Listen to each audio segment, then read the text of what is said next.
Hi friends, 6ஆம் வகுப்பில் இயல் 6ல் இலக்கணம் பார்ப்போமா? சுட்டெழுத்துக்கள், வினா எழுத்துக்கள். இந்த இலக்கணம் மட்டும் பார்ப்போம். இது வந்து சிலபஸில் இருக்கலாம், அதனால நல்லா பார்த்துக்கோங்க. 6th ஸ்டாண்டர்டில் இந்த சுட்டெழுத்து வினா எழுத்தை பற்றி இருக்குது. சுட்டெழுத்து அப்படின்னா என்னன்னு பார்த்துலாமா? அவன், இவள், அங்கு, இங்கு, அந்த, இந்த ஆகிய சொற்களை கவனியுங்கள். அவை ஒன்றை சுட்டி காட்டுகின்றன. இவ்வாறு சுட்டி காட்டுவதற்கு அச்சொற்களின் முதலில் அமர்ந்துள்ள அ, இ ஆகிய எழுத்துக்களே காரணம். இவ்வாறு ஒன்றை சுட்டிக்காட்ட வரும் எழுத்துக்களுக்கு சுட்டெழுத்து என்று பெயர். அப்போ சுட்டெழுத்து அப்படிங்கிற பெயர் என்னது? சுட்டெழுத்து என்றால் என்னன்னு கேட்டாங்கன்னா, ஒன்று சுட்டிக்காட்ட பயன்படும் எழுத்து சுட்டெழுத்து. அந்த எழுத்து என்னலாம்னா அ, இ, உ ஆகிய 3 எழுத்துக்களும் சுட்டெழுத்துக்கள் ஆகும். ஆனால் இன்று உ அப்படிங்கிற எழுத்தை சுட்டாக பயன்படுத்துவதில்லை. சுட்டெழுத்து வந்து 3 இருக்கு, அ, இ, உ. ஆனா ஊவை வந்து பயன்படுத்தலாங்கிறாங்க. அப்ப அகச்சுட்டுனா என்னன்னு பார்ப்போமா? அவன், இவன், அவன். அந்த சுட்டை வந்து 2ஆ பிரிக்கிறாங்க, அகச்சுட்டு, புறச்சுட்டு. இவன், அவன், இது, அது இச்சொற்களில் உள்ள சுட்டெழுத்துக்களை நீக்கினால் பிற எழுத்துக்கள் பொருள் தருவதில்லை. இவ்வாறு சுட்டெழுத்துக்கள் சொல்லின் உள்ளேனா அகத்தை இருந்து சுட்டு பொருளை தருவது அகச்சுட்டு. அகச்சுட்டுனா சொல்லின் அகத்தை இருந்து, சுட்டு சொல்லோட சொல்லின் உள்ளே இருந்து, அதாவது அகத்தை இருந்து சுட்டு பொருளை தருவது உள்ளே இருந்து.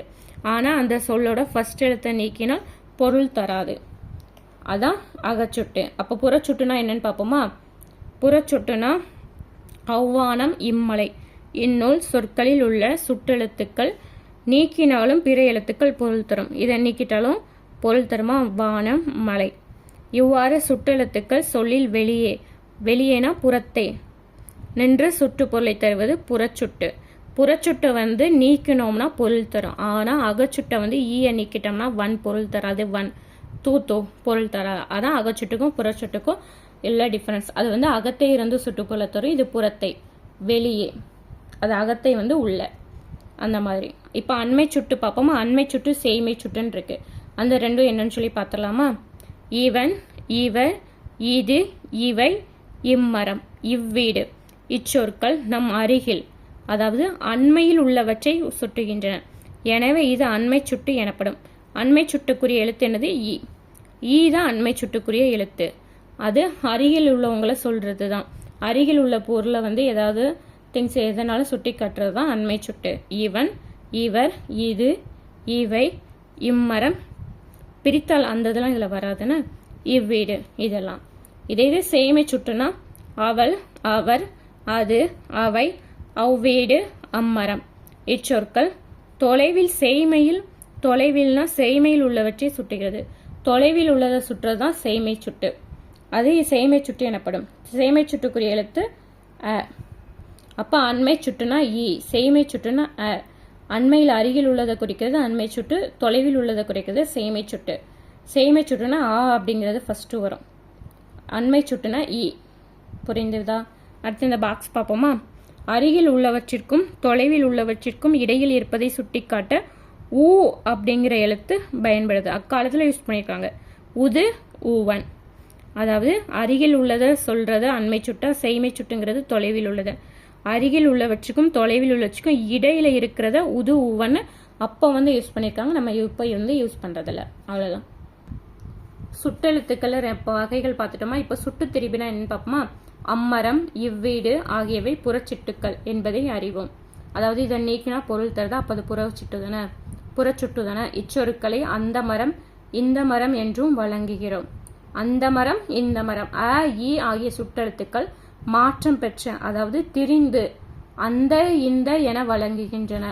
இவ்வாறு அ, இ ஆகிய சுட்டெழுத்துக்கள் அந்த, இந்த என திரிந்து சுட்டு பொருளை தருவது சுட்டு திரிபு அப்படிங்கிறாங்க. அ, இ தானே அந்த சுற்றெழுத்துக்கள்லாம் வரும், அது வந்து அப்படியே திரிந்து பொருள் தருதான்.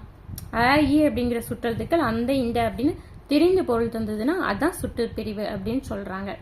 சுட்டெழுத்துக்கள் பார்த்தாச்சா? இப்போ வந்து வினா எழுத்துக்கள் பார்ப்போமா?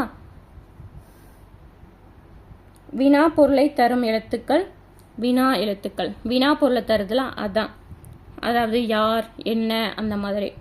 சில வினா பொருட்கள் சொல்லின் முதலில் இடம்பெறும். சில வினா எழுத்துக்கள் சொல்லின் இறுதியில் வரும். சில எழுத்து ஃபர்ஸ்ட்லேயே வரும், சிலது லாஸ்ட்லேயும் வரும். லாஸ்ட்ல வராதுன்னு நினைக்கக்கூடாது, லாஸ்ட்லேயும் வரும். அதான் வினா எழுத்து. வினா எழுத்துல வந்து 5 இருக்கு. என்னன்னு பார்க்கலாமா?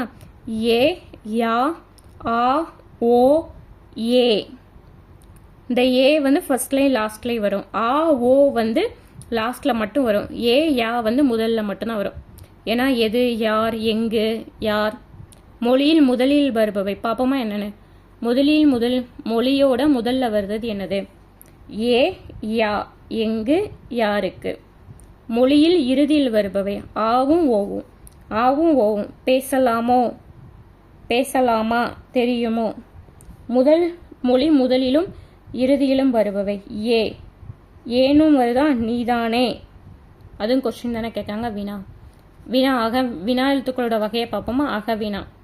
எது, யார், ஏன் இச்சொற்களில் உள்ள வினா எழுத்துக்களை நீக்கினால் பிற எழுத்துக்களுக்கு பொருள் இல்லை, அதனால இது அகவினா. இவ்வாறு வினா எழுத்துக்களின் சொல்லி அகத்தை இருந்து வினா பொருளை தருவது அகவினா. அப்போ இதை நீக்கினாலும் பொருள் தராது, அதான் அகவினா. எக்ஸாம்பிள் பார்த்துக்கிடுவோமா? எது, யார், ஏன். அப்புறம் பார்ப்போமா? புறவினா. அவனோ, அவனா, வருவானோ இச்சொற்களில் உள்ள ஆ, ஓ ஆகிய வினா எழுத்துக்கள் நீக்கினாலும் பிற எழுத்துக்கள் பொருள் தரும். இவ்வாறு வினா எழுத்துக்கள் சொல்லின் புறத்தை வந்து பொருள் தருவது புறவினா.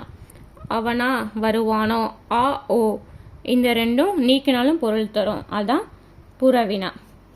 இப்போ வந்து இதில் புக் பேக் பார்ப்போமா? என் வீடு, அங்கே உள்ளது தான் ஆன்சர். தம்பி, இவரா இங்கே, இங்கே வாந்தன கூப்பிடுவாங்க. நீர் எங்கே தேங்கி இருக்கிறது. யார் அவர், தெரியுமா. உன் வீடு எங்கே அமைந்துள்ளது. புக் பேக் நல்லா பார்த்துக்கோங்க. இந்த சுட்டெழுத்தும் வினா எழுத்தும் நல்லா படிச்சுக்கோங்க.